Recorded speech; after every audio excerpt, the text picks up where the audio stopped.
এক হাতে ঝিঝি ধরা। সাধারণত এই যে ঝিঝিটা ধরে তার সাথে কিন্তু কিছু অবশ অবশ ভাবও থাকে। আমাদের হাতের সাধারণত 3টি আঙ্গুল, বুড়ো আঙ্গুল সহ সাথে যে 2টি আঙ্গুল আছে, এই 3টি আঙ্গুলই সাধারণত বেশি ঝিঝি ধরে। এবং এই ঝিঝি ধরাটা সবচেয়ে বেশি হয় যখন একজন মানুষ রেস্টে থাকে। দেখা যাচ্ছে যে ঘুমের সময় দেখা যায় ঝিঝির পরিমাণটা অনেক বেশি হয়ে যায়, এবং ঝিঝির জন্য অনেকেরই ঘুম ভেঙে যায় এবং ঘুম থেকে উঠে সে হাতটাকে অনেকক্ষণ যাবৎ সে ঝাঁকাতে থাকে, এবং এই ঝাঁকানোতে দেখা যায় কিছুটা ঝিঝি কমে। এবং সেই সাথে অনেকে আছে তার কবজিতে জোরে জোরে চাপ দেয়, চাপ দিলেও কিছুটা ঝিঝি কমে।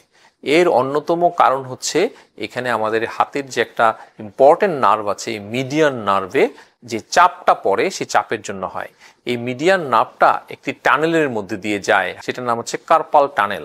এখানে একটা ট্রান্সভার্স কার্পাল লিগামেন্ট আছে, যে লিগামেন্টটা এই নার্ভের উপরে চাপ প্রেসার পড়ে। এই জন্য এই সিনড্রোমটার নাম হচ্ছে কার্পাল টানেল সিনড্রোম। কারণ হচ্ছে এখানে যে ব্যান্ডটা আছে, এই ব্যান্ডটা এটা এই মিডিয়ান নার্ভের উপরে প্রেসার দিয়ে এই সমস্যাগুলো করে, এবং প্রেসারটা যখন অল্প থাকে তখনই কিন্তু এই ঝিঝি অবশ অবশ ভাব হয়।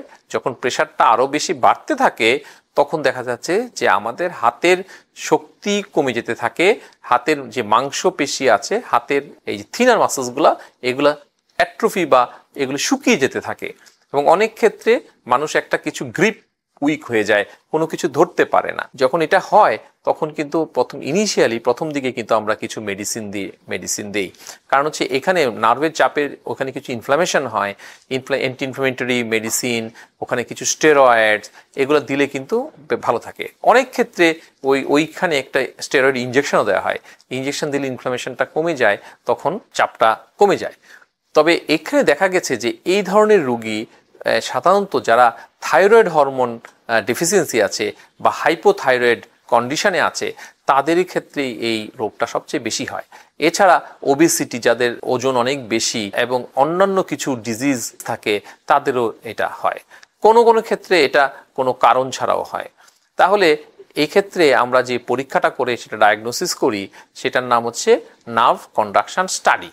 নার্ভ কন্ডাকশন স্টাডি করে এটা বলে দেওয়া হয় যে কার্পাল টানেল সিনড্রোমে মিডিয়ান নার্ভটা কি পরিমাণ প্রেসার পড়েছে। সেটা যদি প্রেসারটা যদি অনেক বেশি হয়, সিভিয়ার স্টেজে চলে যায়, তাহলে কিন্তু আমাদের একটা ছোট সার্জারি করে এটাকে ঠিক করে দিতে হয়। এই কার্পাল টানেলের উপরে যে প্রেসারটা পড়ছে, প্রেসারটা এটা খুব লোকাল অ্যানেস্থেসিয়া দিয়ে খুবই ছোট একটা সার্জারি করে দিলে নার্ভের প্রেসারটা কমে যায়। আর যদি সেটা মাইল্ড বা মডারেট থাকে, সেক্ষেত্রে প্রথমে কিছু আমরা মেডিসিন দেই, এবং সেই সাথে সেই লোকালি ওই জায়গায় একটা স্টেরয়েড ইনজেকশন দিয়ে অনেক ক্ষেত্রেই পেশেন্ট ভালো থাকে। তাহলে এই কার্পাল টানেল সিনড্রোম যে আমরা বললাম, এটা কিন্তু খুব একটা রেয়ার রোগ না, এটা খুব কমনলি আমরা পেয়ে থাকি, এবং এক্ষেত্রে আমরা চিকিৎসার মাধ্যমে এই রোগটাকে আমরা সম্পূর্ণ সুস্থ করতে পারি। ধন্যবাদ সবাইকে।